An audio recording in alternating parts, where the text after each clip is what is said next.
Ladies and gentlemen, my own and my family's special connections to Kenya are but one example of the myriad links between our two countries.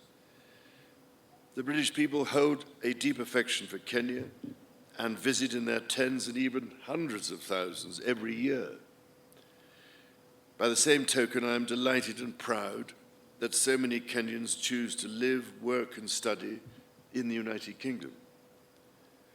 Before traveling here, my wife and I held a reception in London to celebrate the invaluable contribution of Kenyans and British Kenyans to almost every field of British life, from the arts to medicine to academia.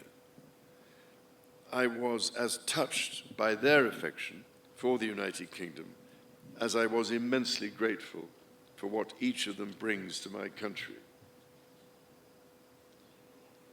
It is the intimacy of our shared history that has brought our people together. However, we must also acknowledge the most painful times of our long and complex relationship. The wrongdoings of the past are a cause of the greatest sorrow and the deepest regret.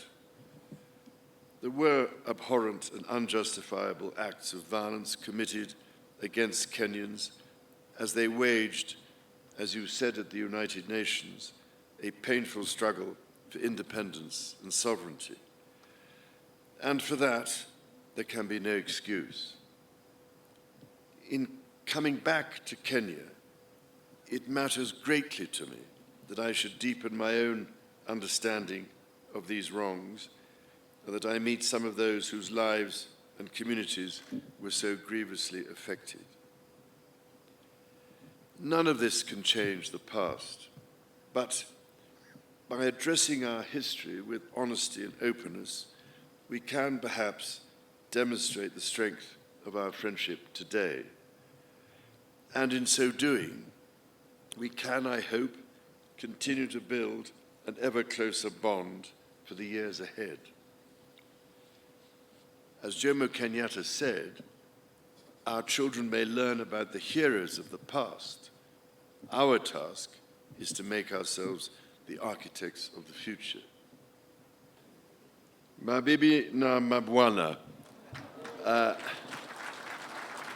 hamjambo, niaje, ni furaha yangu kuwa nanyi jioni ya leo. I cannot tell you what a great pleasure it is for my wife and I to be back in Kenya once again.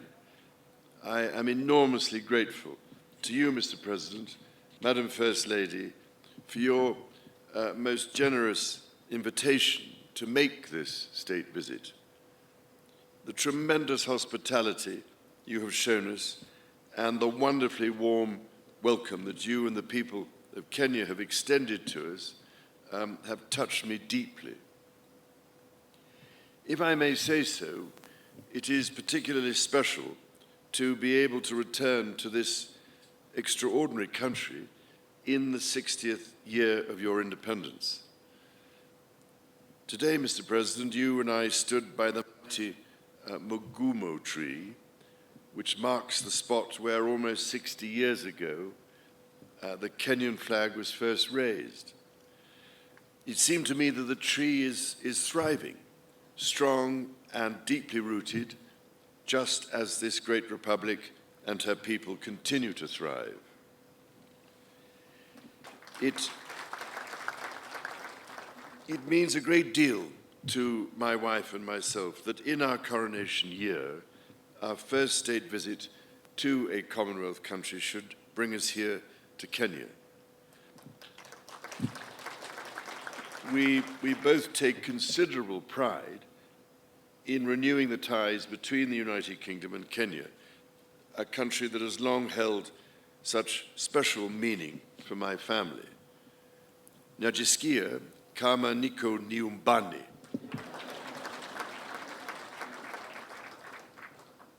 Now, it is well known, I think, that my dear mother, the late Queen, had a particular affection for Kenya and the Kenyan people. She arrived here in 1952 a princess, but left as queen.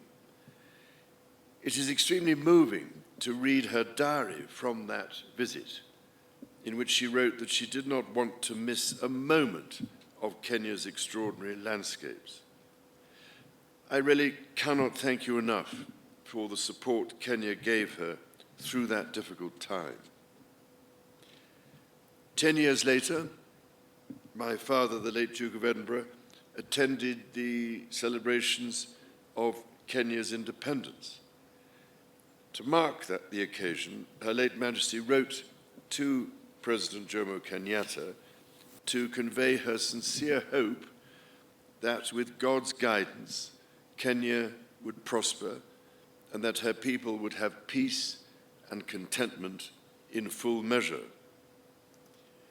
Nearly 50 years later, it was here, in sight of Mount Kenya, that my son, the Prince of Wales, proposed to his wife, now my beloved daughter-in-law.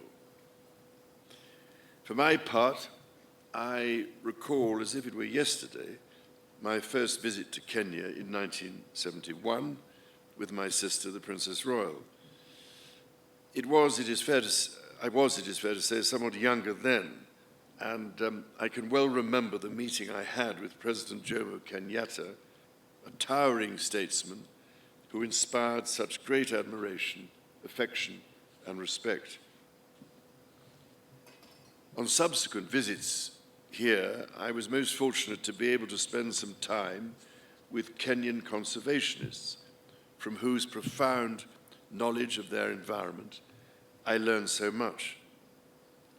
Among them was the late great environmentalist and Nobel Prize winner, Wangari Maathai, someone whom I greatly admired and loved. And I'm very much looking forward to spending a little time with her daughter this week and to planting a tree in her mother's memory.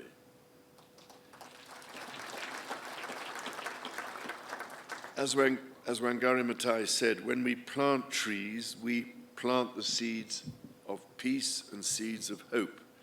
We also secure the future for our children. This is a sentiment that, as avid dendrophiles, lovers of trees, I know, Mr. President, that you and I share.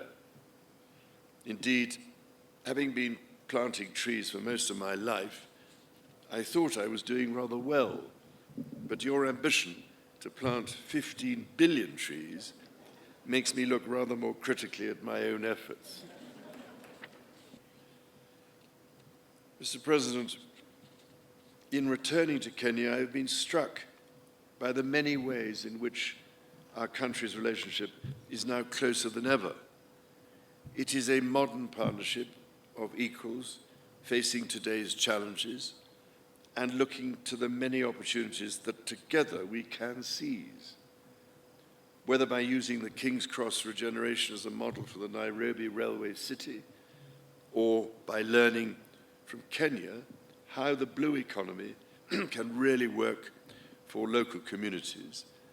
All of you here this evening and across our countries deserve our gratitude for your ceaseless work to realize our joint ambitions. Our people's security is a paramount concern. It is fitting, then, that Kenya's first Marine Commando Unit was established earlier this year, trained by British Royal Marines. I also look forward to visiting Karioko War Graves Cemetery, where I will honor Kenyans and other Africans who died in 2 world wars. We must ensure all are granted the remembrance befitting their service. Kenya's efforts to address the existential challenges of climate change and biodiversity loss are remarkable.